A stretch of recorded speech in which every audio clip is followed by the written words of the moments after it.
Hey everyone, it's just another busy day out here in California, but we're not going to let that stop us from creating a great video series on how to change those worn out floors that are hideous, despicable, ugly to look at, out of date, out of touch.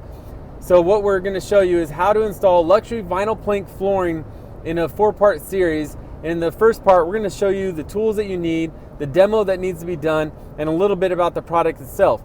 So say no more, stay tuned, and let's get to it.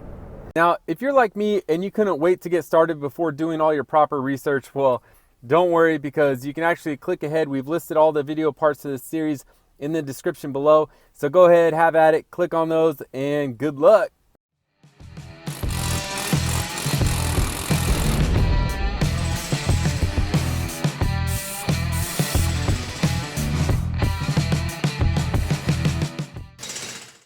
Okay, so on this flooring job, we have some linoleum that is pre-existing in the customer's house, and we are actually going to go over that linoleum, and I'll explain why in a minute. But we're going to be installing flooring right here in the entryway, in the kitchen, and then on into the dining room. Now, the reason why we're going to go over the linoleum, now I know a few of you guys are going to take a step back and be like, no, you have to remove it, and the old timers will say, if a job's worth doing, it's worth doing right. And while I strongly agree, if it was my house, I probably would, but as a business owner, you can't do it sometimes if it doesn't meet the budget and it's agreed upon with the customer because they want to save some money. So this floor is actually nice and flat. There's no major bubbles except for one, which is right over here. And we are going to cut the loose parts, and then we're going to use a feather finish material to fill in the void, and I'll show you that in a little bit. But besides that, the floor is nice and flat, and so we're going to go over it. So we need to unplug, turn off the water and remove the dishwasher, turn off the gas, remove the range, and then unplug the fridge and remove the fridge. Next step is we're going to be removing these brass transition strips. They just pop up with a little flat bar. And then the other step is to cut the caulking on top of the baseboards and then pry them off so that we don't mess up the paint. You always want to cut with a utility knife and pull those off. Prepping the floor, we do need to remove a floor register, which you might have. These usually don't have a screw in them. You want to check around the perimeter and see possibly, but most of the time you can just use a little flat pry bar and these will pop up. And then you want your floor to go underneath it, at least like a ½ inch all the way around. And then you'll set these right back on top of your new floor. The other part you need to prep is your door casing. Some people cut your floor around it, which you can do. It's not that big of an issue, but I'd say it's a little harder, and most professionals will say it doesn't look as clean because most people can't make that good of a cut. So what we're going to do is you can use a piece of this scrap flooring as your spacer, and then use an undercut saw. There's many types, but the most handy one now is a multi-tool, oscillating tool, and you'll just set this right on top of the thickness of your flooring, and you'll go around your door casing just like that. But what I like to do is give it just a little more clearance than that, maybe, I mean, literally like a 1/16 more. So I'll use like a shim, and I'll space the shim at a different thickness, thin or thicker, to get me exactly the height I want.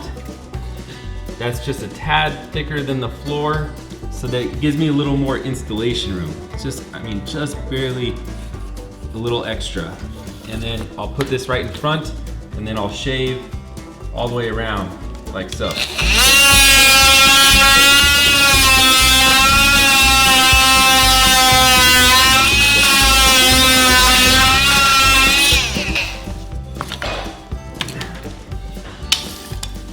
There you go. Now, preparing to pass this little spot here, you want to just cut right at the edge of where the linoleum seems to be lifting up. So we're going to slice a little behind the edge of the lip.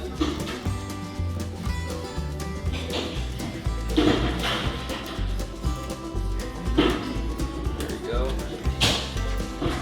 And then after we do this, we're going to use a vacuum to clean the area just a little bit so we get a little adhesion. Oh yeah, plenty of nice little dirt particles.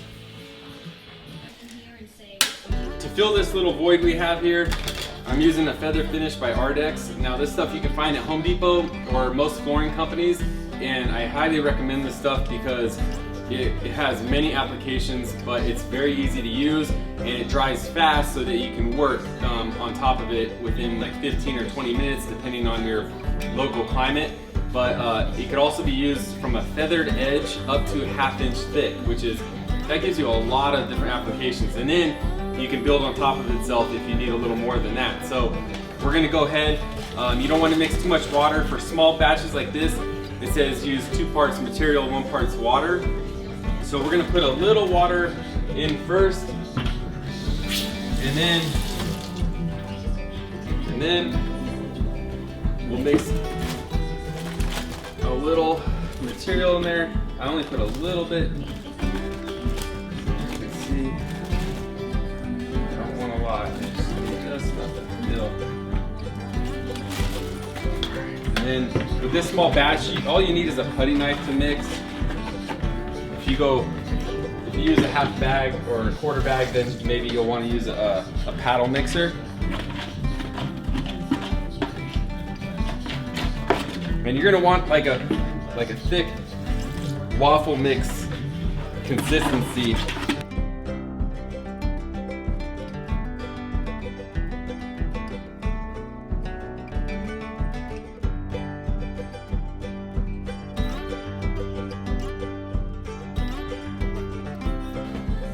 That looks good. And then right after you get that all nice, let everyone know on your job site not to come in this area or step over. All right, so the product we're using today is a life-proof vinyl plank flooring from Home Depot.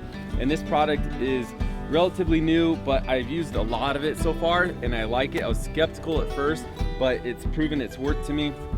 It has a 5-year commercial warranty and a lifetime residential warranty, which is a huge statement.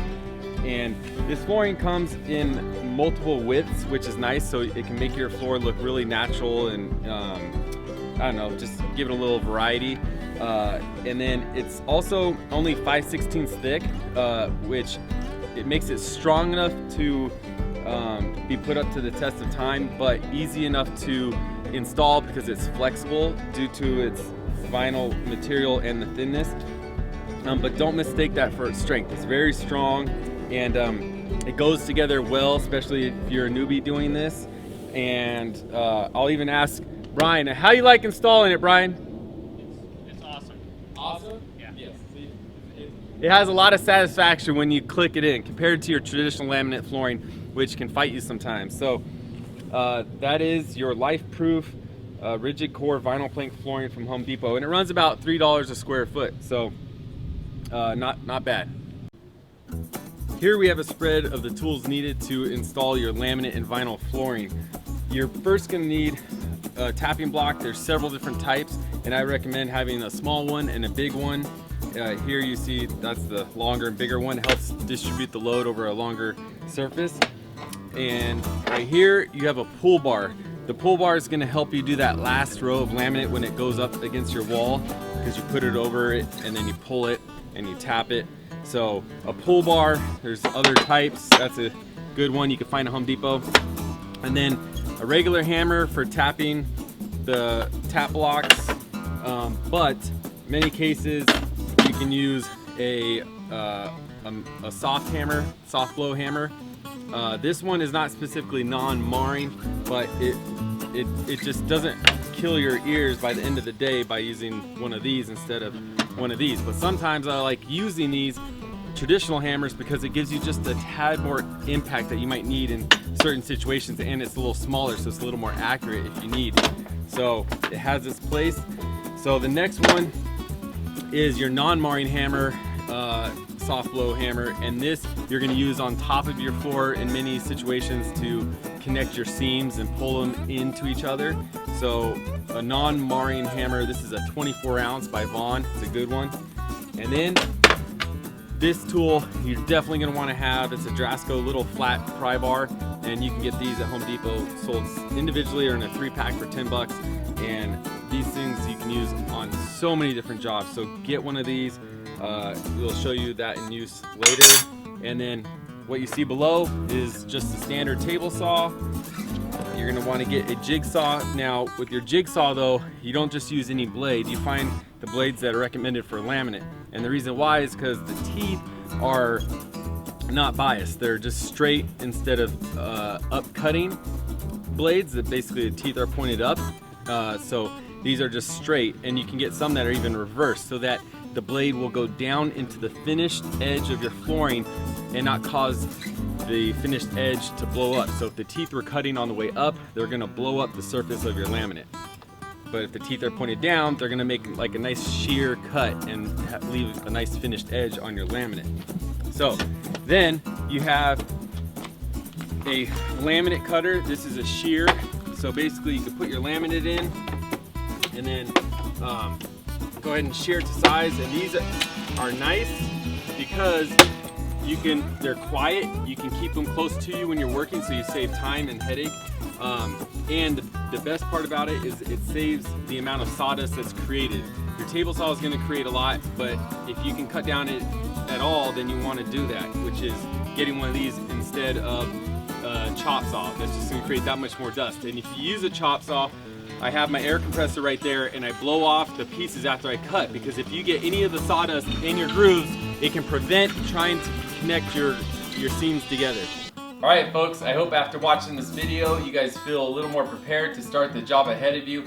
But please, I can't stress enough, spend more time on your demo and prep work, because the more time you spend on that, the easier your install is going to go. And if you think there's an area that is unlevel, find a way to make that area level.